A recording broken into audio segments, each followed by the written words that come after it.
Welcome everyone to another entry into the Terrible Movie Collab Season 2.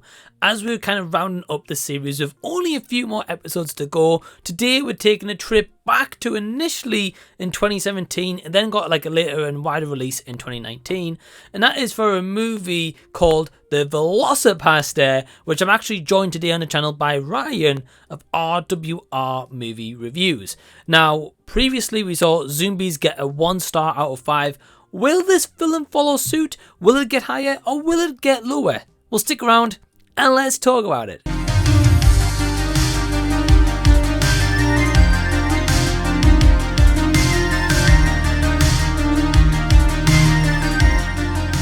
Hey everyone, what's going on? Thank you so much for tuning into this video, whether you are brand new or whether you're returning once again. Feel free to hit that red subscribe button down below.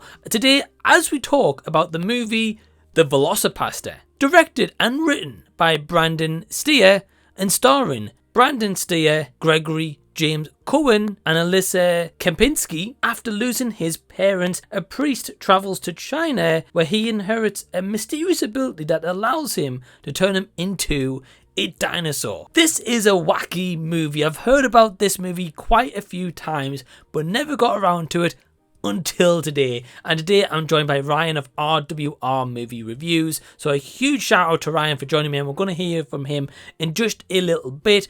But in the meantime, you can find a link to his channel down below in the description box. Go subscribe to him and let him know that I sent you. But before we continue on with today's review, I would just want to give a quick thank you to all my awesome Patreons who really help to support the channel. If you're interested in joining Patreon yourself, the link is down below in the description box. You can also shop and buy some merch, and I would love to see you over on my Patreon where you can access all these Terrible Movie Collab videos early before general release. Now, let's get back to the video. So the budget for this movie is around $36,000 to around 40 or 50,000 from what I've read up, which is crazy because that is hardly no money whatsoever. So firstly, I can absolutely praise Brandon Steere for making a movie, and at least he tried with what he had. So this is an interesting movie. The trailer is just laughable. What did I ultimately think of this movie? Well, I'm not gonna lie, it's probably the movie that I've laughed the most at so far in this series. There's actually kind of a couple of positives. I mean, ultimately, yeah, it's a stinker for sure, but let's dive into a couple of those positives. So firstly, the acting here is terrible, guys. Let's face it, you're not going to get great acting.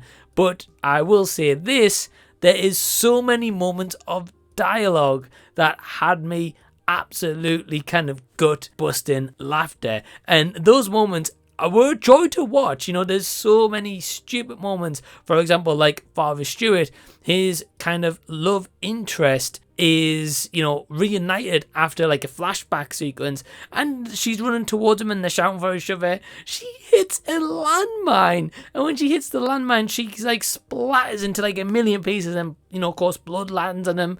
And then Father Stewart's kind of two kind of army co-hosts in, and one of them says, yeah, she's too far gone to be saved. I'm like, you can't even see any limbs from her. She's just exploded into 1,000 pieces.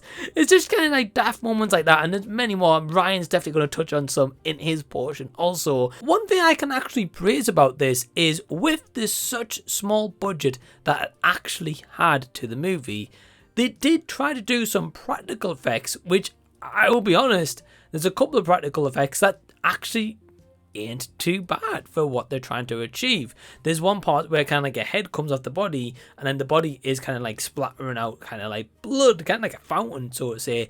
And I was like, wow, that's quite cool how they've kind of done that. And there's moments like that in here where they try to achieve that, and I think, to be honest, with the budget constraints here, that definitely lets down the movie. If it was to have a bigger budget, I can imagine the practical effects would be pretty awesome here. In fact, probably making this movie far more better.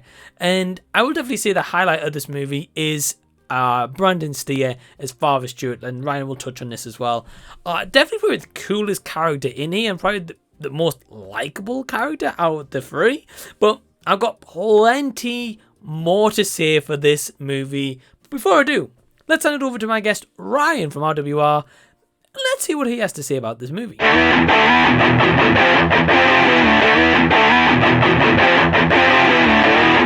Hey everyone, my name is Ryan. I want to thank Mike for inviting me on to his Terrible Movie Collab season number 2.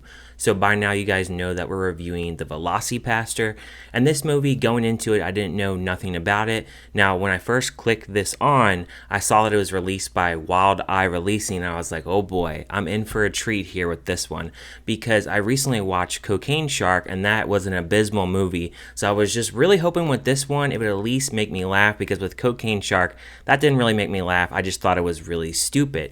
So there are 3 positives that I can take away from this film. The first of those 3 positives is the music itself. It has some punk music in it, which was really catchy, and I really did enjoy that. The second of the positives is Father Stewart. Not that he is a great actor or anything, but this man, even through all the different trials and tribulations that's happening in this film, that man is cool as a cucumber throughout this entire film. My third positive for this film is the fact that this film actually genuinely made me laugh. It's a really stupid movie, but there are a lot of things in this film that actually genuinely make me laugh because of that stupidity.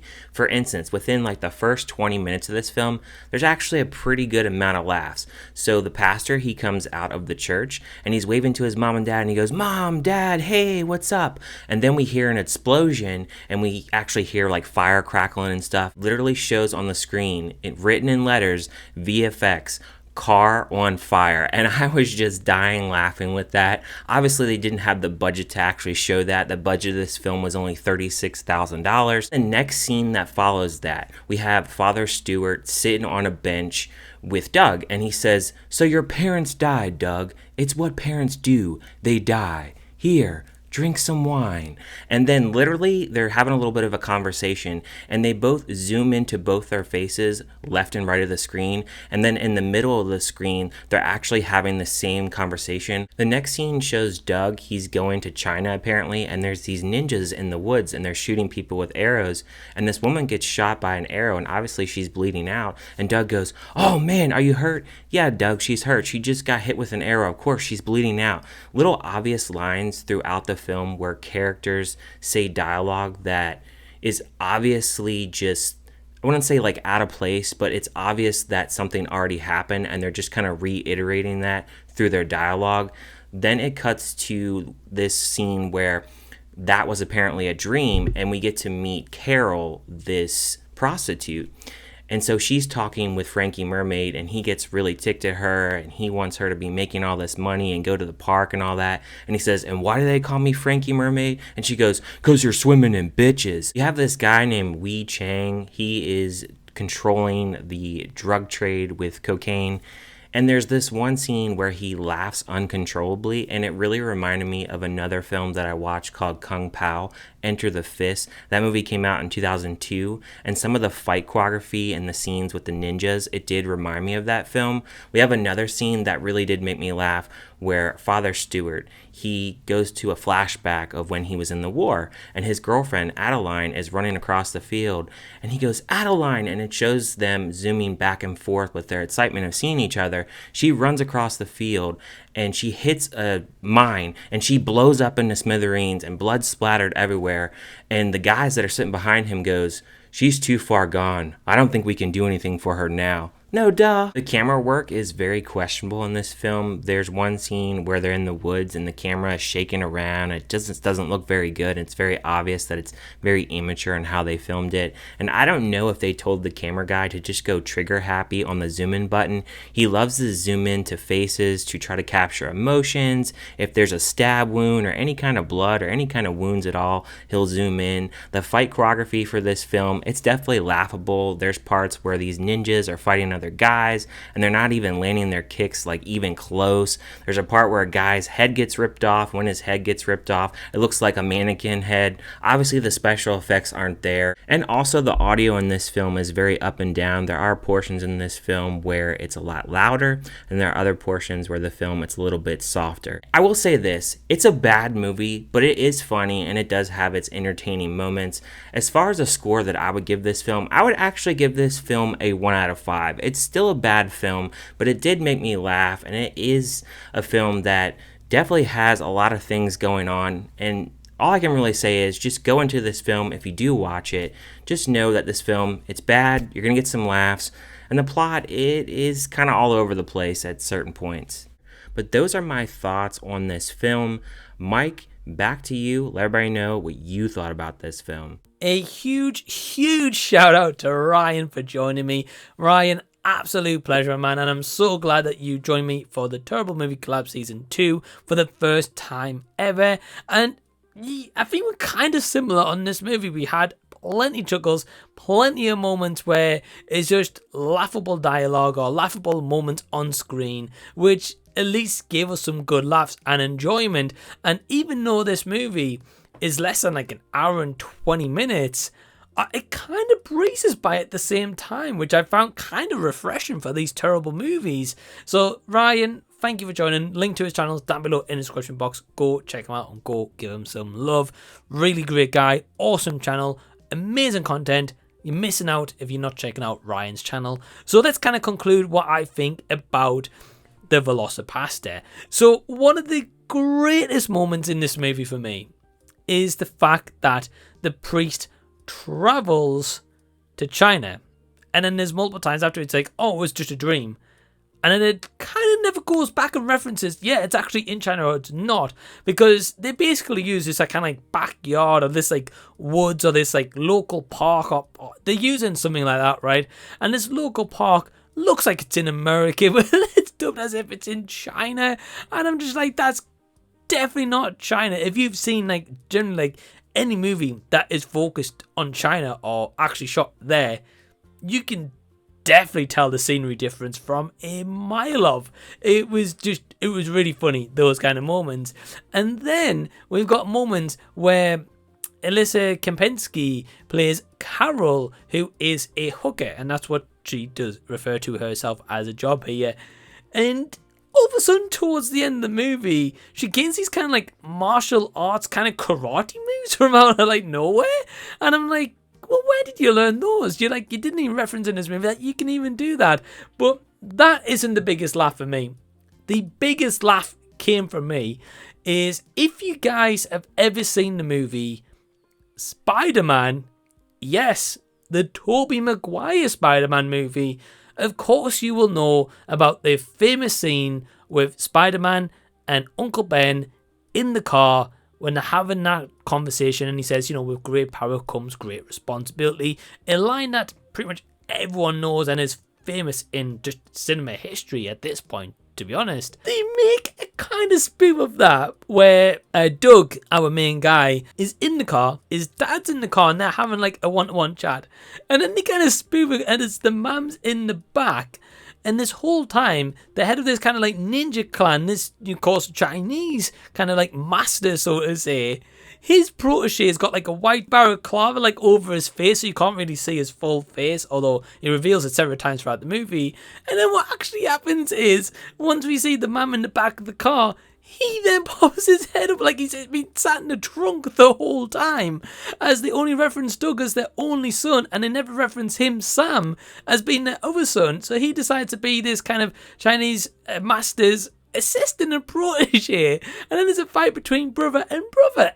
I'm just like, well, why did he pop him on the back of the trunk? I just don't get why he did. And then the biggest laughable moment to add on to this same kind of scene is that Carol goes into fight with one of these kind of big ninjas that comes out from like a tent, so to say. The ninja stabs her, she gets stabbed on the ground, and of course like Doug is trying to console her and be like, Carol, no, you know, stay with me, and everything like that. And in the background, the ninjas are hugging each other crying. I'm just like, well, why would you not attack Doug and kill him? You've got like a perfect prime position. Oh man, this movie is just so bad. It had me dying with laughter. It was entertaining to say the least. And I'm going to be honest, out of all the entries so far in this series, the Velocipastor is top tier at this current time. Yeah, I had a good time with this one, guys. I'm not going to lie. Is it utterly terrible? Yeah. Is it getting a high score? No. But out of any terrible movie I've done so far in this season, if I can recommend any, I recommend checking out this movie. So my overall score for the Velocipastor is a 1 out of 5 stars. So I hope that you've enjoyed this review. If you have, give it a thumbs up, subscribe to the channel, as every Monday as the series is going, you will see a brand new episode and a different guest, with a couple more still to go. And also, once again, subscribe to Ryan's channel by clicking that red button down below. And until the next time that I see you, I'll be seeing you later.